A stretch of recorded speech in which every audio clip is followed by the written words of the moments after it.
Let's learn sounds of ed in English words.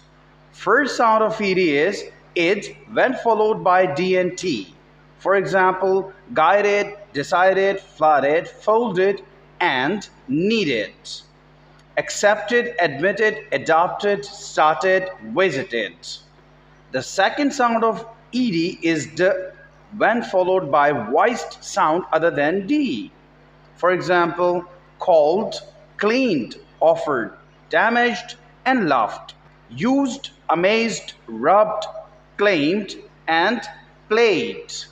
The third sound of ed is t when followed by unvoiced sound other than t. For example, helped, looked, sniffed, laughed, and watched. Washed, kissed, danced, fixed, and expressed. Stay tuned with the channel for more videos.